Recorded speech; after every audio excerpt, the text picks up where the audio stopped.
विष्णु जी से है, आपको संबोधित करें।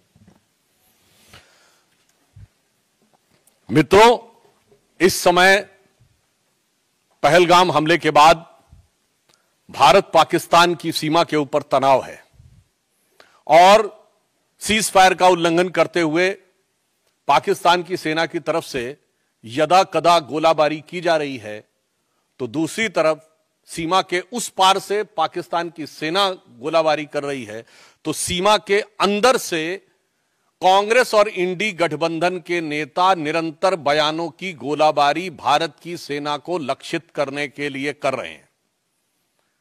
अगर पाकिस्तान की सेना को लगता है कि उनके इन प्रयासों से भारत की सेना डिमोरलाइज हो सकती है, तो मुझे लगता है ठीक उसी भाव से इंडी गठबंधन और कांग्रेस के तमाम नेता अपने बयानों के गोले बरसाते हैं, जो भारत की सेना के मनोबल को कम करने के लिए लक्षित होते हैं।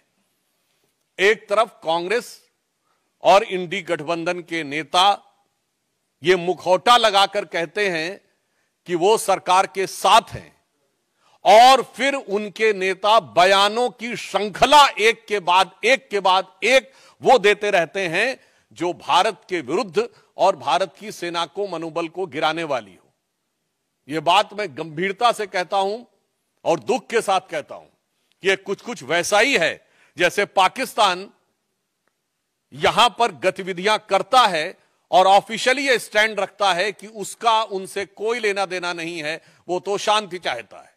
ठीक उसी प्रकार कांग्रेस और इंडी गठबंधन का ऑफिशियल स्टैंड रहता है कि हम सरकार के साथ हैं, और उनके नेता जो छोटे नेता नहीं हैं, मुख्यमंत्री सिद्धारमैया, पूर्व मुख्यमंत्री चन्नी जी और आज अजय राय प्रदेश अध्यक्ष कांग्रेस पार्टी, ये निरंतर ऐसे बयान देते रहते हैं। और ये वो पार्टी है जब खुद सत्ता में थी तो आतंकवादी घटनाओं के बाद भी एक भी वर्ष ऐसा नहीं था जब मनमोहन सिंह सरकार ने पाकिस्तान से द्विपक्षीय शांति वार्ता स्थगित की हो, और 11 वर्षों में मोदी जी की सरकार में एक भी वर्ष ऐसा नहीं है जब पाकिस्तान से औपचारिक द्विपक्षीय वार्ता की हो। यह अपने आप में प्रमाण है कि हमारी सोच और उनकी सोच में क्या अंतर है। मगर मुझे बहुत दुख और पीड़ा है कि कांग्रेस पार्टी जिस प्रकार के बयान दे रही है, अभी आपने देखा कि कांग्रेस पार्टी के उत्तर प्रदेश के अध्यक्ष अजय राय जी रफाल विमान को के ऊपर खिलौना ऐसा दिखाते हुए, नींबू मिर्ची दिखाते हुए मजाक उड़ाने का प्रयास कर रहे हैं। मैं देश की जनता से कहना चाहता हूं कि कितने दुख की बात है कि मात्र एक दिन पहले इसी ईस्टर्न यूपी में गंगा एक्सप्रेस वे के ऊपर रफाल ने लैंडिंग की और उड़ान भरी। यानी यह सीधा संदेश था पाकिस्तान और हमारे देश के दुश्मनों को, और उसी क्षेत्र में उसी गंगा के किनारे बैठकर कांग्रेस पार्टी का प्रदेश अध्यक्ष उसी रफाल विमान का मजाक उड़ा रहा है। इससे साफ हो जाता है कि कांग्रेस की मानसिकता क्या है।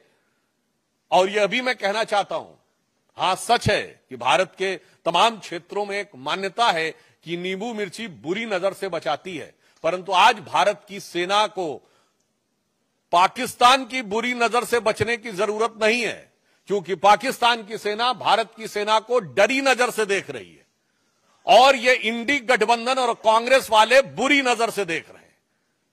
तो आज वास्तविकता में ईमानदारी से कहें तो भारत की सेना को हमारे इन विपक्षी दलों के, कांग्रेस और इंडी गठबंधन के दलों की बुरी नजर से बचने की जरूरत महसूस हो रही है। जहां उस रफेल की गर्जना से पाकिस्तान थर्राया हुआ और डरा हुआ महसूस करता है, वहीं ये लोग उसका मजाक उड़ाने का प्रयास करके सेना का मनोबल गिराने का प्रयास करते हैं। और मैं कांग्रेस पार्टी से कहना चाहता हूं, बिल्कुल यह सच है कि जब रफाल आया था तो हमारे रक्षा मंत्री राजनाथ सिंह जी ने फ्रांस में जाकर उसके ऊपर स्वास्तिक बनाया था। शायद इनको पता नहीं है, भारत की सेना में बाकायदा धार्मिक शिक्षक नियुक्त होते हैं। जब सैनिक युद्ध करने के लिए जाते हैं तो उनकी धार्मिक भावनाओं के अनुरूप जो जो वह परंपरा चाहे, जो जो वो रिचुअल चाहे और उन धार्मिक भावनाओं के अनुरूप उनकी पूरी व्यवस्था की जाती है। मैं कांग्रेस पार्टी से पूछना चाहता हूं, इसमें किस बात का मजाक उड़ा रहे हैं? हिंदू धार्मिक आस्थाओं का मजाक उड़ा रहे हैं कि चूंकि राफेल के ऊपर स्वास्तिक बनाया गया था। उधर पाकिस्तान की सेना कलमा पढ़ने की बात करती है और ये लोग हिंदू धार्मिक भावनाओं का मजाक उड़ाते हैं। इन्हें पता होना चाहिए कि भारत की सेना की जो तमाम रेजिमेंटें हैं उनके युद्ध उद्घोष पूर्ण रूप से धार्मिक भावना के ऊपर आधारित है। गलवान में जो हमारे सैनिक बलिदान हुए थे, बिहार रेजिमेंट का युद्ध उद्घोष है बजरंग बली की जय। गोरखा रेजिमेंट का युद्ध उद्घोष है आयोरी गोरखाली जय महाकाली। राजपूत रेजिमेंट का युद्ध उद्घोष है राजा रामचंद्र की जय। मैं पूछना चाहता हूं, आज मैं फिर यह बात गंभीरता से कह रहा हूं, आप सब ने फिफ्थ कॉलमनिस्ट वर्ड सुना होगा। 1936 से 39 के बीच में जो स्पेनिश सिविल वॉर हुई थी, तो स्पेन में यह माना जा रहा था कि चार तरफ से दुश्मन की सेनाएं आगे बढ़ रही थी, परंतु उसमें फ्रेज यूज किया था, उन्होंने कहा था 4 columns are approaching from all the 4 sides, but there is a 5th column which is supporting those who are working against the interest of Spain at the time. आज कांग्रेस पार्टी और इंडी गठबंधन 5th columnist की तरह हो गया है कि अगर दुश्मन की सेनाएं बाहर से घात लगाकर बैठी हैं तो ये इसी प्रकार से उनका मनोबल बढ़ाने का काम कर रहे हैं। और ये बात मैं ऐसे ही नहीं कह रहा हूं, आप सब मीडिया से जुड़े हुए हैं। मैं आपसे पूछना चाहता हूं कि आपने पाकिस्तान के कितने नेताओं के बयान भारत की मीडिया में देखे हैं जो भारत के पक्ष में कोट किए जा रहे हो? एक भी नहीं। बिल्कुल मैं मानता हूं कि भारत की सेना पाकिस्तान की सेना से बहुत शक्तिशाली है। भारत की सरकार प्रधानमंत्री श्री नरेंद्र मोदी जी के नेतृत्व में दृढ़ निश्चय और संकल्प के साथ कटिबद्ध है, मगर एक मामले में पाकिस्तान हमसे मजबूत है। वो इस मामले में कि पाकिस्तान में एक भी नेता वहां की सेना का मनोबल गिराने के लिए कोई बयान नहीं दे रहा है। भारत में ऐसे बयानों की झड़ी लगी हुई है। पाकिस्तान के एक भी नेता का बयान भारत की मीडिया में हाईलाइट नहीं हो रहा है। दूसरी तरफ हमारे इंडी गठबंधन के तमाम नेताओं के बयान, वहां पर सिद्धारमैया जी का बयान, चन्नी जी का बयान, बाकायदा वहां की मीडिया में किस ढंग से बोले जा रहे हैं। वहां के राजनीतिक विश्लेषक वहां की टीवी डिबेटों में बैठकर भारत के राजनीतिक दलों का नाम लेकर, नेताओं का नाम लेकर यह शब्द प्रयोग कर रहे हैं कि सब लोग हिंदुस्तान में मोदी के साथ नहीं हैं। यहां तक शब्द प्रयोग किए गए, इसके वीडियो अवेलेबल हैं, राजनीतिक दलों का नाम लेकर कि ये लोग हमारे साथ हैं। और मैं विपक्ष दलों को भी बताना चाहता हूं कि विपक्ष में आचरण कैसे किया जाता है, यह उन्हें ध्यान रखना चाहिए। 2010 या 11 या 12 की बात है जब पाकिस्तान के तत्कालीन प्रधानमंत्री नवाज शरीफ ने हमारे तत्कालीन प्रधानमंत्री स्वर्गीय मनमोहन सिंह जी के लिए आपत्तिजनक शब्दों का प्रयोग किया था। देहाती औरत और जाने किस किस संदर्भ में बोला था। उस समय हमारे वर्तमान प्रधानमंत्री और उस समय गुजरात के मुख्यमंत्री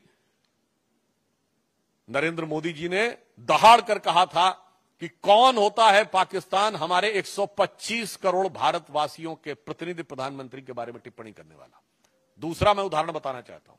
1995 में जिनेवा में पाकिस्तान संयुक्त राष्ट्र संघ में भारत के विरुद्ध प्रस्ताव ला रहा था और उस समय हमारे नेता प्रतिपक्ष अटल बिहारी वाजपेयी जी भारत के प्रतिनिधिमंडल का नेतृत्व करते हुए उस समय कांग्रेस की नरसिम्हा राव सरकार का समर्थन करते हुए वहां गए थे और उन्होंने पूरा क्रेडिट भी उस सरकार को दिया था। और ये मैं ऑन रिकॉर्ड कह रहा हूं, जाके कोई चेक कर सकता है। उस समय पाकिस्तान की प्रधानमंत्री बेनजीर भुट्टो थी और उन्होंने कहा था, देखो ये कैसा देश है जहां का मुख्य विपक्षी दल का नेता प्रतिपक्ष सरकार का समर्थन करता है और एक हमारा देश है। यानी उस समय पाकिस्तान के लिए उन्होंने कहा था जो लोग सरकार का विरोध करते हो। और आज देखिए वही स्थिति हो गई। पाकिस्तान में पक्ष हो या प्रतिपक्ष दोनों सेना का समर्थन कर रहे हैं और हमारे यहां प्रतिपक्ष सेना का मनोबल गिराने का प्रयास कर रहा है। सर्जिकल स्ट्राइक का कभी प्रूफ मांग रहा है, कभी कह रहा है कि पुलवामा में क्या हुआ वगैरह वगैरह। तो मैं उनको भी, फिर भी अगर उनको कोई सबूत की जरूरत है तो मैं प्रमाण के साथ केवल पाकिस्तान की नेशनल असेंबली में बोले गए पाकिस्तान के सांसदों और मंत्रियों के बयान कोट कर देना चाहता हूं। इमरान खान ने नेशनल असेंबली ऑफ पाकिस्तान में एज प्राइम मिनिस्टर कहा कि बालाकोट में जो इन्होंने किया था उससे ज्यादा खौफनाक कुछ करने की सोच रहे हैं। 4 साल पुरानी बात। फवाद चौधरी पाकिस्तान के मंत्री थे और उनका फ्लोर ऑफ द हाउस पर नेशनल असेंबली में दिया गया बयान है कि हमने पुलवामा तक घुस के मारा था। मुझे लगता है इसके बाद भी भारत के किसी दल को सबूत चाहिए तो उन्हें चुल्लू भर पानी में डूब मरना चाहिए, क्योंकि फ्लोर ऑफ द हाउस पे मंत्री का दिया गया बयान सरकार का आधिकारिक बयान होता है। और इसके बाद पाकिस्तान के एक एमपी ने उस समय के फॉरेन मिनिस्टर शाह महमूद कुरैशी साहब को कोट करते हुए कहा कि मैं बैठा हुआ था, शाह महमूद कुरैशी साहब यानी उस समय के फॉरेन मिनिस्टर बैठे थे, आर्मी चीफ आए और आर्मी चीफ के पांव कांप रहे थे। यह फ्लोर ऑफ द हाउस पे दिया गया बयान है। आर्मी चीफ के पांव कांप रहे थे। उन्होंने कहा खुदा का वास्ता है अभिनंदन को वापस कर दो वरना शाम तक इंडिया अटैक कर देगा। यह सदन के पटल पर इमरान खान का एज प्राइम मिनिस्टर दिया गया स्टेटमेंट है कि पिछले 73 सालों में, उस समय 73 साल हुए थे, ऐसी गवर्नमेंट नहीं आई जिसने पाकिस्तान के लिए इतनी मुसीबत क्रिएट की हो जितनी ये मोदी की सरकार आई है। जब सिद्धू गए थे तो उस समय रैली में बोला था इमरान खान ने एज प्राइम मिनिस्टर की जब तक आप लोगों की सरकार नहीं आएगी तब तक हालात नहीं सुधरेंगे। और यहां के मंत्री, पूर्व मंत्री रहे मणिशंकर अय्यर जी ने कहा था मोदी को हटाने के लिए आपकी सहायता की जरूरत है। और मैं एक और फैक्ट बोल देना चाहता हूं, सैफुद्दीन सोज साहब कांग्रेस पार्टी के अध्यक्ष रहे हैं जम्मू कश्मीर के। उन्होंने अपनी एक किताब लिखी है जम्मू कश्मीर के बारे में, जिसमें उन्होंने मुशर्रफ के स्टेटमेंट को कोट करते हुए कहा है कि यदि मुशर्रफ ने यह कहा था कि कश्मीर को भारत से अलग हो जाना चाहिए तो आज की डेट में वो सही प्रतीत होता है। मैं कांग्रेस से पूछना चाहता हूं कि आपका यह पुराना याराना कब से है भाई पाकिस्तान से? क्या आपको मुशर्रफ का बयान सही लगता है? पाकिस्तान की आर्मी के चीफ के गले मिलते हैं आप, भारत के आर्मी चीफ के बारे में आपत्तिजनक बातें करते हैं। इसलिए मैं स्पष्ट रूप से देश की जनता को संबोधित करते हुए कहना चाहूंगा कि देश के अंदर और बाहर सरकार और सेना पूरी दृढ़ता के साथ, कूटनीतिक दक्षता के साथ जहां संकल्पित होकर खड़ी है। इस समय भी रक्षा मंत्री जी की जापान के रक्षा मंत्री से वार्ता चल रही है, तो दूसरी तरफ विपक्ष के द्वारा जिस प्रकार का घटनाक्रम किया जा रहा है यह अपने आप में बहुत दुखद है, निंदनीय है, भर्त्सना योग्य है। परंतु हम देश को आश्वस्त करना चाहते हैं कि प्रधानमंत्री श्री नरेंद्र मोदी जी के नेतृत्व में जो प्रधानमंत्री जी ने कहा है कि इस घटना के अपराधियों को धरती के अंतिम छोर तक ढूंढकर दंडित किया जाएगा और दंड ऐसा होगा जिसका कोई पूर्व का उदाहरण नहीं होगा, यानी अभूतपूर्व दंड दिया जाएगा। और ये वो लोग हैं जिन्होंने जीती हुई बाजी, जंग के मैदान पे जीती हुई सेना को कूटनीति के टेबल पर हारने पे मजबूर किया है। मैं कांग्रेस को याद दिलाना चाहता हूं, आप कहते हो कि हमारा वायुसेना का जो जहाज है वो खिलौने की तरह है। हां, मैं कांग्रेस पार्टी को याद दिलाना चाहता हूं 26/11 के हमले के बाद वायुसेना कार्रवाई के लिए तैयार थी और उस समय वायुसेना अध्यक्ष फॉली होमी मेजर साहब ने 2016 में अपने संस्मरण में लिखा है कि मनमोहन सिंह सरकार ने अनुमति नहीं दी। आपने वायुसेना के युद्धक विमानों को खिलौने की तरह रखा था, मगर मोदी जी की सरकार सेना के हर साजो सामान को उचित, प्रभावी कूटनीतिक घेराबंदी के बाद रणनीतिक प्रयोग के लिए रख रही है। आपकी सरकार वो थी कि हमारी फौज जीतती थी और सरकार सब कुछ हार के चली आती थी, क्योंकि आप को एक मर्ज था कि हमें सुलह की शक्ल संवारनी है, भले ही वो भारत की सेना के जवानों के खून से क्यों ना संवारनी पड़े। तो एक पंक्ति में याद दिलाना चाहता हूं जो उनकी विदेश नीति थी वो क्या थी कि चीन छीन देश का गुलाब ले गया। ये नेहरू जी के लिए कहा गया। चीन की विदेश नीति असफल हुई थी ना, गुलाब पहनते थे वो, गुलाब लगाते थे। चीन छीन देश का गुलाब ले गया और ताशकंद में वतन का लाल सो गया। और ये सुलह की शक्ल को संवारते रहे, जीतने के बाद बाजी हारते रहे। मगर अब सरकार वो है जो जंग और कूटनीति के मैदान दोनों के ऊपर प्रभावी उत्तर देने के लिए तैयार और कृत संकल्पित खड़ी हुई है। फिर भी मैं कांग्रेस पार्टी से अनुरोध करूंगा कि कृपया इस संवेदनशील समय में सेना का मनोबल गिराने और राष्ट्र का मनोबल गिराने की हरकतों से बाज आए। धन्यवाद। प्रश्न सादर आमंत्रित है रविकांत राय।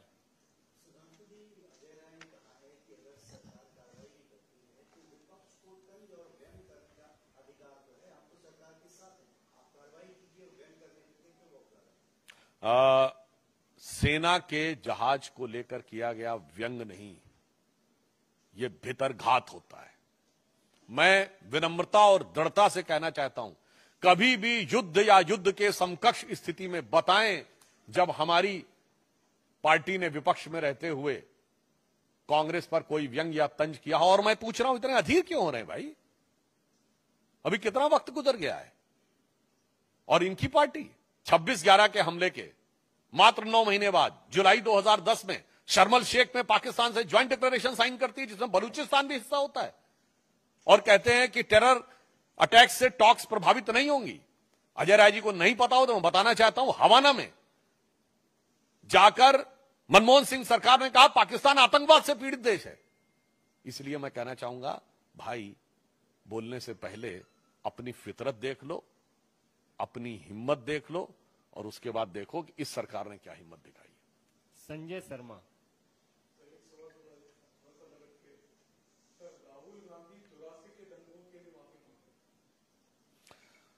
मुझे लगता है कि जो वैसे ही जैसे अभी कह रहे हैं कि हम सरकार के साथ हैं और उसके बाद भी उनके नेता अनाप शनाप आपत्तिजनक बयान दे रहे हैं, उसी प्रकार 84 के दंगों के मुख्य आरोपियों को लंबे समय तक मंत्री, सांसद, विधायक और तमाम प्रकार की चीजों के नवाजिश रहमो करम देने वाले लोग अगर आज ये कहें तो यह साफ नजर आता है कि ये मुख नहीं मुखौटा है। और सिर्फ इस पे नहीं, उनको तो स्वर्गीय राजीव गांधी जी के उस बयान पे माफी मांगनी चाहिए थी जिसमें उन्होंने कहा था बड़ा पेड़ गिरता है तो धरती हिलती है।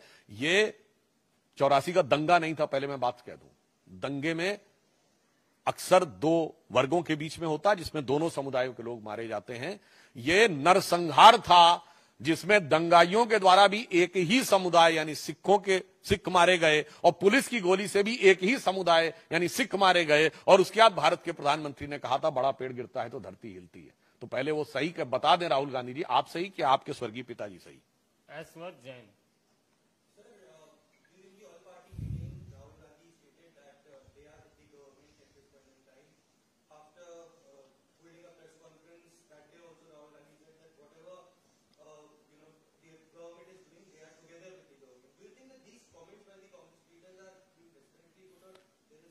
I think whatever the statement given by the Congress party and Rahul Gandhi, now in the backdrop of these statements given by from Ajay Rai to Channi to Siddharamaiah, there are n number of statements. It seems that that is nothing but a mask to cover the real and ugly face of Congress' nefarious design to find out some political opportunity or some appeasement politics even at this hour of crisis. Ankit Gupta.